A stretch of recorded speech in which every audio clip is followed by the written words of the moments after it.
Welcome to Clip's Smile. Gazing at the inclement weather outside, Rebecca watched large snowflakes dancing and whirling in the strong wind. She felt a deep sense of regret, wondering why she had moved there and listened to Floyd's advice. Tears welled up as she pondered her situation. The thing was that the woman used to live in Chicago. There she met a man named Floyd Thompson, who was visiting from out of town, and charmed the woman at first sight. The young people dated for about 6 months, after which they decided to live together. Since Rebecca was renting her home at the time, the man suggested that she move in with him. Floyd lived in a small provincial town in Illinois, which Rebecca really liked at first. Her boyfriend was caring and attentive, and what else could the almost 22-year-old woman want?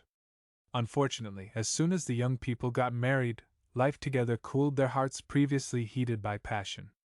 Since it was hard to find work in the small town, Rebecca got a job as a store assistant in a roadside shop where the owner immediately took a liking to the young beauty. Spencer Williams was a married man in his 40s who had long been assigned the title of a shameless womanizer. Of course, Rebecca made it clear right off the bat that she didn't like what the store owner was hinting at, but it seemed to have no effect whatsoever on the philanderer. Basically, Spencer harassed the woman, getting even more persistent every time she pushed him away. "Why are you fighting this? I'll get what I want anyway. None of the workers have ever managed to make a fool out of me," said Spencer, pestering the girl in a dark, stuffy back room. "Mr. Wallace, you may have forgotten, but I'm married, and even if I wasn't, I don't believe in getting involved with someone at work," Rebecca exclaimed angrily and pushed the annoying boss away. Of course, this rejection caused a lot of hard feelings. Spencer was very angry with the woman, and he reminded her of it every chance he got. Rebecca knew she needed to quit this job a while ago, but she didn't want to be a burden to her husband. Floyd worked as a manager for a small company selling construction materials. His salary wasn't that big, so Rebecca couldn't really afford to become a housewife. Meanwhile, Floyd always stayed late at work, coming home well after midnight. Rebecca repeatedly noticed that her husband smelled of a woman's perfume, but the man always came up with a logical explanation, repeatedly claiming that it was just an absurd accident. Being a naive young woman, Rebecca sincerely believed her husband at first. However, when she noticed traces of lipstick on the collar of Floyd's shirt, she realized that her husband was cheating on her. And the man himself had actually changed a lot, gradually turning into an unbearable tyrant. 2 days earlier, Floyd came home drunk and said right from the doorway, "That's it, I'm leaving you for Pamela. We love each other, and we want to live together." Tears welled up in Rebecca's eyes, but her callous husband didn't seem to care the least bit. He went about his business as if nothing had happened, eating dinner made by his caring wife, and then he went to bed. Rebecca spent most of that night in tears, only getting a hold of herself when her eyes became all red and swollen from crying so much. Now, sitting by the window, the woman was trying to figure out what she should do next. Rebecca knew that Floyd's new lover was the head of the department in which her husband worked. "Of course, how could I compete with the rich woman? She has money, her own car, and a beautiful house on Main Street," the woman thought, realizing that she wouldn't be able to stay under the same roof with her husband for much longer. Rebecca looked at the passers-by shivering in the piercing winter wind, busy with her own thoughts. Suddenly, a strange old man caught the woman's attention. He was dressed in a light jacket, trampled boots, and battered trousers. There was a shabby cap on the stranger's head, which didn't seem to be of much use given the weather. The old man kept stomping his feet, obviously trying to keep himself warm this way. The poor fellow looked like a homeless man who ended up on the street at the most inopportune moment. "Dear God, he's freezing! His lips have turned blue, and his beard is covered with frost," thought Rebecca, anxiously feeling very worried for the weak old man. The woman thought for a minute or two, and then threw her jacket over her shoulder and ran out onto the street where a snowstorm was raging with all its might. "Hello, sir! Forgive me for asking, but what are you doing out here alone and in this weather?" Rebecca asked as she came closer to the old man. "Hello, ma'am. I'm actually waiting for my son, but he's late for some reason. the old man murmured, shivering in the piercing wind. What son? Who will come get him in such weather?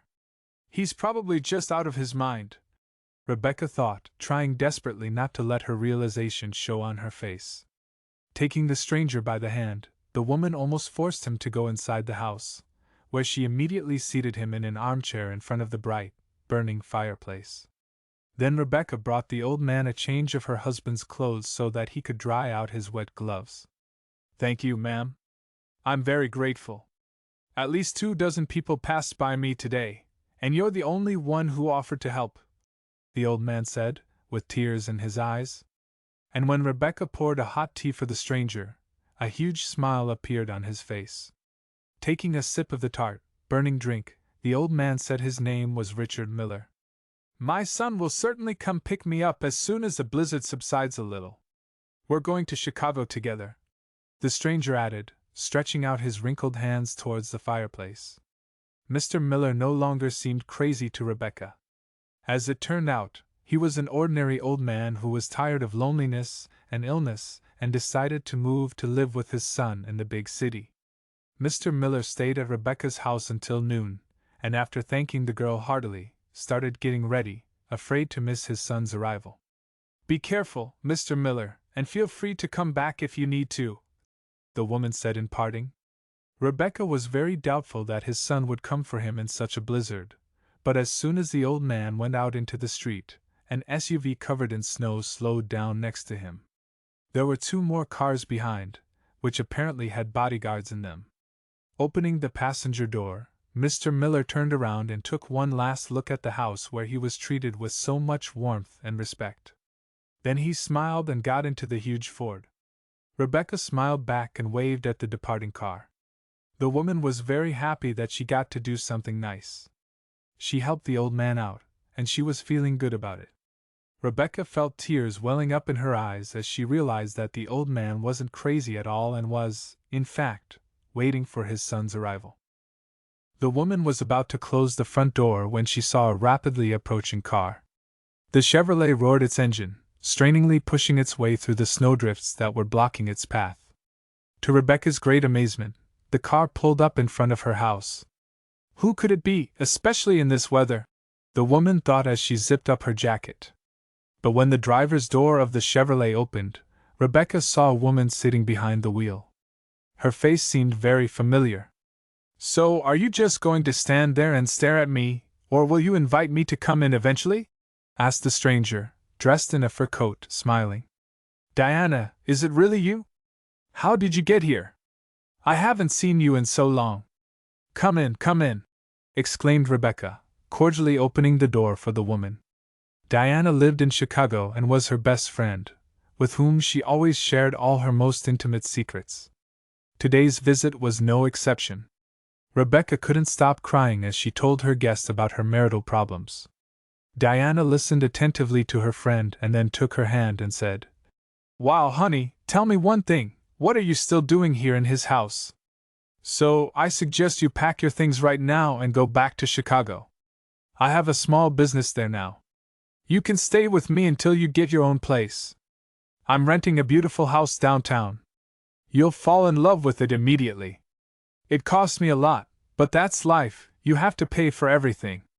Rebecca looked gratefully into her friend's eyes and then began packing her things. Diana simply said out loud what the woman had been thinking about for several days but didn't dare do it on her own. And now that she had her best friend's support, Rebecca felt a surge of strength and energy that gave her confidence in the future. The woman no longer had to endure the boss's harassment and put up with her cheating husband, who seemed to have become completely indifferent to Rebecca's feelings. It only took Rebecca half an hour to get all her stuff packed, and soon she was already sitting in her friend's cozy new Chevrolet.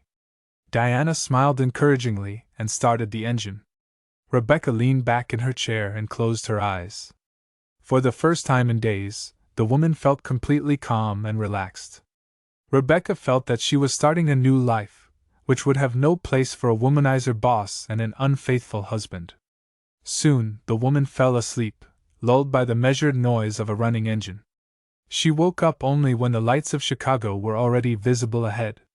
Rebecca was an orphan and spent her childhood at an orphanage, but nevertheless, the woman was very fond of her hometown, which she knew like the back of her hand.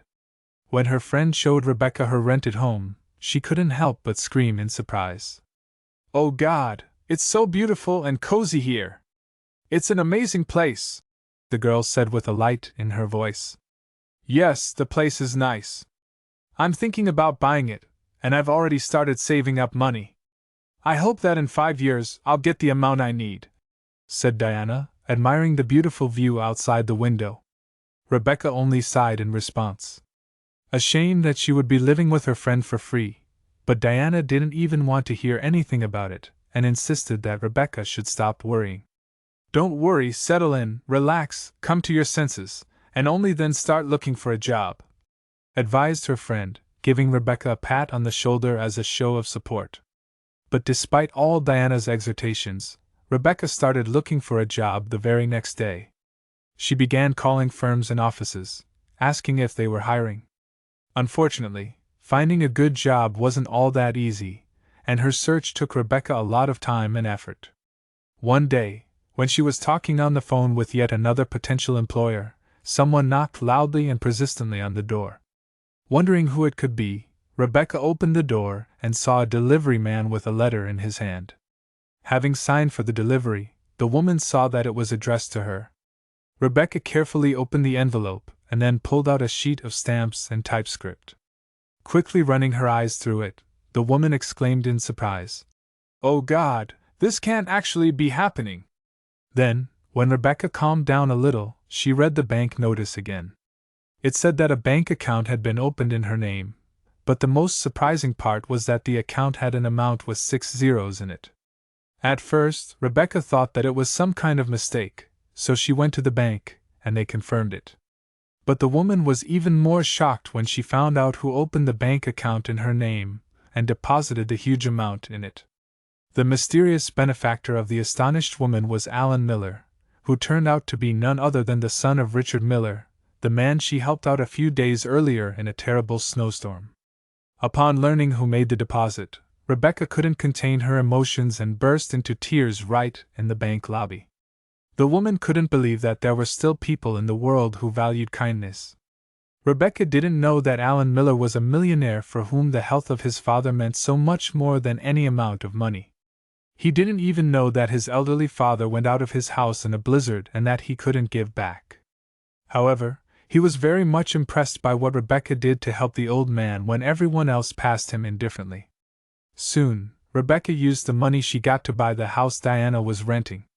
She wanted to repay her friend for her kindness, and thus bought her friend her dream house as a Christmas gift. And the rest of the money Rebecca invested in her own business, which she dreamed of running all those years.